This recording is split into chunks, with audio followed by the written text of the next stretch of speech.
Hi, man. Dr. Earls just wanted to check in with you as we're halfway through week 7 to discuss your last week's assignment, your strategic evangelism plan.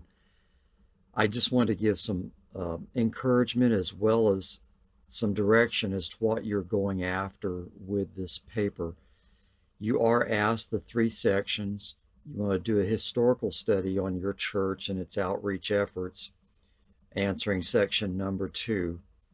Especially in section 1, you want to answer what the local church is called to be and do as we see it in Scripture, specifically at the point of our Savior's last instructions before he went to heaven. In the Great Commission, he's instructing us to make disciple-making disciples. That's a helpful way of hanging our mental framework of understanding what we want to see in the local church. It's the fact that he has called every Christian, every follower of his, to do 2 things: to love him and lead others to him. That's throughout Scripture. The members of a local church are called priests, they're called ministers, they are definitely be called, in following him, fishers of men, women, boys, and girls. But the calling is to make disciples that make disciples. So you want to establish from Scripture, what is this call to do the work of evangelism, and what is it to result in? So that's what this is needing to be reflected in section 1. You want to lay that clear foundation. That was what I was encouraging about reading Soul Winner by Spurgeon. Spurgeon was a great theologian, but he was a very great application of theology in his local church. And he carried out that priesthood of a believer doctrine very strategically, and helping them see themselves as ministers and missionaries of Jesus Christ. And so whenever you have opportunity to look at that compilation of those 15 sermons in Spurgeon's book, The Soul Winner, is all about that kind of vision casting from the Scriptures, laying that foundation to create that culture, to say it that way, in the local church, that we all understand our common cause and our common calling as being members of this church. So it's giving clear application as to the vision that's being expressed, the application of Scripture, and what each Christian is called to be and do. That's our great challenge. In American Christianity, we have so much theology that we practice. The members pay you, the preacher, to do the work. You're going to have to challenge and correct and clear that and clarify that from Scripture. Spurgeon can be a great friend to you at that point. And definitely you want to be faithful in doing that and modeling what my mentor at Dallas Seminary challenged us constantly.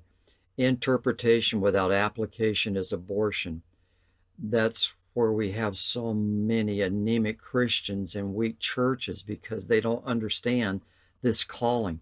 They have to have that presented by you to them, and need for you to believe in them that they can actually be a minister and a missionary. So in section 3, you're asked to just describe and develop and show how you will execute a specific evangelism plan in the life of your church. But I want you to try to all through this section 3 be placing this in the long range execution of the Great Commission of your church.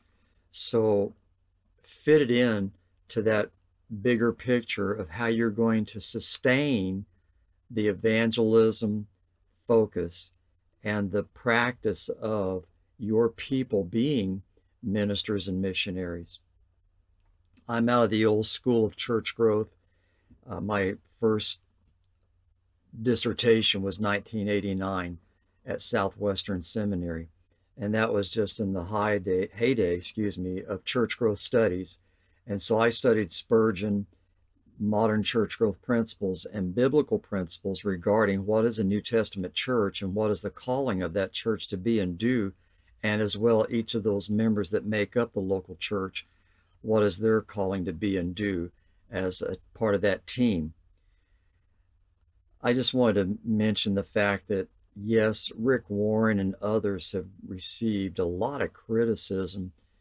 Largely, I find that with people that haven't gotten the facts. You in postgrad studies are always held to a higher standard to always do primary research. That is, get it from the source or get it from those who knew that source and live with them and receive the impact of their ministry. Regarding Rick, just a comment in light of this assignment for you. I taught an evangelism class in 2001 for the Golden Gate Seminary out here in California at their southern campus. I had 5 students in the class who were members of Saddleback. The amazing thing to me is they turned in their evangelism reports during that class. All of them were practicing this kind of a lifestyle of investing and inviting, loving their neighbors, co-workers, different social circle contacts, and then investing into them servant evangelism, as well as engaging them in either Bible studies or just sharing their story along the way in a relational manner, and with that, bringing them into Saddleback, which was a church geared for the unchurched, so that when they brought them to church, they heard the gospel in a way that was clear, it made sense, and it was relevant to the things they were facing and what Jesus Christ could mean to them, having him in their lives, facing those challenges that they were experiencing in daily living. All that said, this is a great opportunity, this assignment for you to just sink deeper your understanding and convictions, and then how you will create that confidence in your people by giving them platforms that they can participate in to be witnesses and evangelists, missionaries for Jesus Christ, and see those people added into the body so that they can be built up to be sent back out along with all your members to be, again, ministers and missionaries for Christ. I hope this is helpful. I'm looking forward to this last work that you'll be submitting next week. Thanks, guys. God bless you. Have a great rest of the week. All right, bye.